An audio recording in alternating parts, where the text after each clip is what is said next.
మీరు ఈ రాష్ట్రానికి పనికిరారు. 60 సంవత్సరాల ఆంధ్ర వలస పాలన కింద నలిగిపోయిన తెలంగాణ ప్రజానికం మా తెలంగాణ మాకు కావాలని కొట్లాడి తెచ్చుకున్న తెలంగాణను, సోనియా గాంధీ ఇచ్చిన తెలంగాణను మీ చేతిలో పెడితే మీరు ఆగమాగం ఎక్కడ పడితే అక్కడ. నిజంగా నేను ఇప్పుడు హరీష్ రావు గారికి, కేటీఆర్ గారికి నేను అప్పీల్ చేస్తా ఉన్నా. మీ ధర్మంగా చెప్పురి హైదరాబాద్లో మీకు ఎన్ని ఆస్తులు ఉన్నాయో.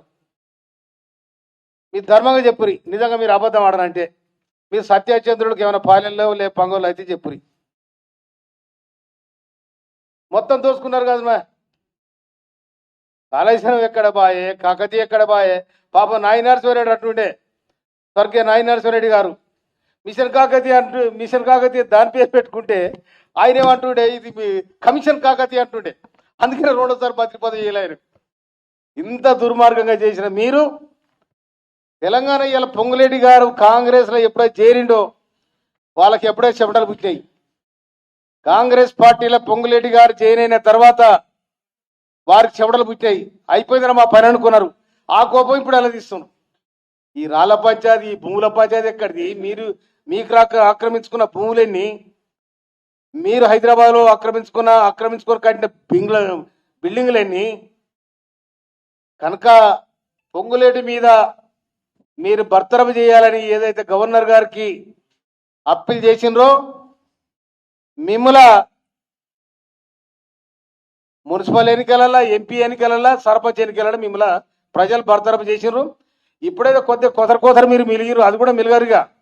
ఎందుకంటే దుర్మార్గంగా తెలంగాణ ప్రజానిక తెలంగాణ ఔన్నత్యాన్ని, తెలంగాణ గౌరవాన్ని మీరు తీసేసిరు. తెలంగాణ రాష్ట్ర సమితి ఉన్న పార్టీని తెలంగాణ తీసేసి భారత రాష్ట్రపతి ఎక్కడిది? మీరు నిజంగా కూడా మహారాష్ట్రలో ఒక దుకాణం తెరిచినారు. అడపై విజయవాడ చంద్రశేఖర నాయుడు ఒక అధ్యక్షుని చేసినారు.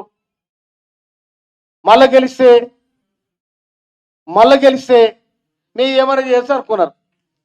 తెలంగాణ ప్రజలు మామూలు ప్రజలు గారు. ఒకటి గుర్తుపెట్టుకోవాలి, 1978లో భారతదేశం మొత్తం వేరే జనతా పార్టీ వస్తే 78లో జరిగిన ఎన్నికలలో ఆంధ్రప్రదేశ్ మొత్తం కూడా కాంగ్రెస్ పార్టీని గెలిపించి మర్రి చెన్నారెడ్డి గారిని ముఖ్యమంత్రి చేసింది ఇక్కడ. అందుకనే తెలంగాణ ప్రజానికం చాలా జ్ఞానవంతులు. మీ దోపిడిని చూసిండ్రు, మీ దురతనాన్ని చూసిండ్రు, మీ కుటుంబాన్ని చూసిండ్రు. అందుకనే మీ విచ్చలవిడితనాన్ని చూసి 2023లో మీ కర్రగాసి వాత పెడితే ఇంకా మరకలు ఇంకా మానిపోలే.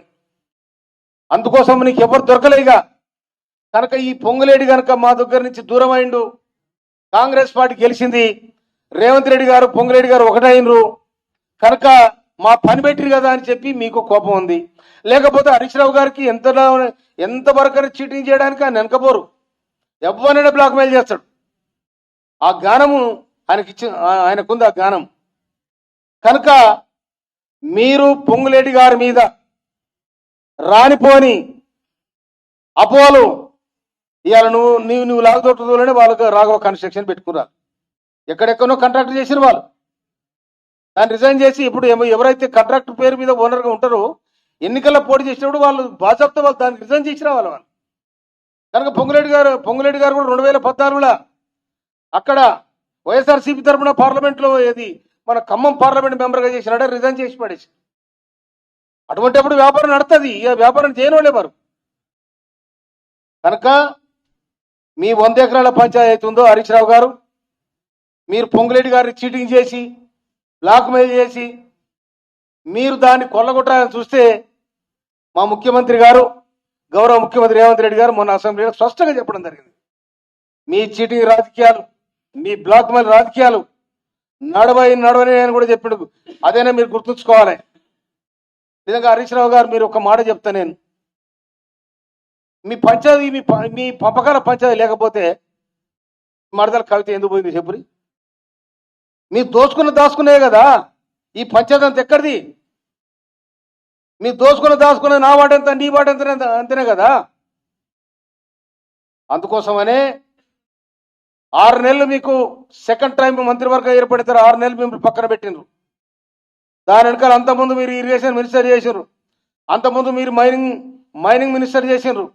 ఇంకొక మాట కూడా చెప్తున్నా, కేటీఆర్ గారికి, హరీష్ రావు గారికి, జగదీష్ రెడ్డికి మా బిక్కెట్లే ఎంత ఇసుక బుక్కిరో చెప్పురా. మా బిక్కెట్లే, మా తుంగతుర్తి నియోజకవర్గంలో ఉన్న బిక్కెట్లు ఎంత ఇసుక బుక్కిర్రు? ఉన్న కాడికి లూడు చేసి ఎదురొచ్చిన మహిళల మీద లారీలు దొక్కిచ్చి ఆగమాగం చేస్తే ఆ బిక్కేరు పరివాహక ప్రాంత 18 గ్రామాల ప్రజలు మీకు కర్రగాల్చి వాత పెడితే చిత్తుగా ఓడిపోయింది. అందుకోసమనే మీ దుర్మార్గాలు చూసి, మీ అహంకారపూరితమైన విధానాలు చూసి పొంగులేడి గారు మీ పార్టీ నుంచి బయటకు వచ్చాడు. అప్పుడే మీ పతనానికి నాంది పలికింది. ఆ కోపం మీకు ఇప్పుడు ఉంది. అందుకోసమనే పొంగులేడి గారు కానీ, రాష్ట్ర ప్రభుత్వాన్ని కానీ, ముఖ్యమంత్రి గారు కానీ మీరు ఏం చెయ్యలేరని కూడా గుర్తుపెట్టుకోమని చెప్పి హెచ్చరిస్తా ఉన్నాను. ఏదో ఇంత గుడ్డగాల్చి మీదేద్దాం అనుకుంటారు, కానీ రేపు జరిగే పరిణామాలు దేనికైనా కూడా మీరు సిద్ధంగా ఉండాల్సిన పరిస్థితి ఉంటుంది. నిజంగా కూడా మీరు చేసిన దోపిడీలు, మీరు చేసిన దౌర్జన్యాలు, మీరు ఎవరెవరి మీద, సిరిసిల్లలో దళితుల మీద ఇసుక లారీలకు ఇచ్చిన సంఘటనలు, ఇవన్నీ కూడా ఎవరు మర్చిపోలే. ఇవన్నీ జ్ఞాపకాలలో తిరుగుతా ఉన్నాయి ప్రజానీకానికి. అందుకోసం ఇప్పటికైనా పొంగులేడి గారిని కాదు బర్తరఫ్ చేసేది, మీ పార్టీని బర్తరఫ్ చేసే రోజు, గుండు సున్న చుట్టే రోజు కూడా వద్దది. తెలంగాణ ప్రజల ఆత్మగౌరవమైన తెలంగాణ తీసేసిన మీరు.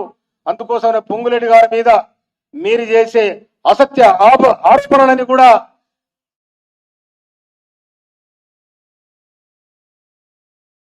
ఇప్పటికైనా మీ చీటింగ్ రాజకీయాలు బంద్ కావాలని హెచ్చరిస్తున్నాను.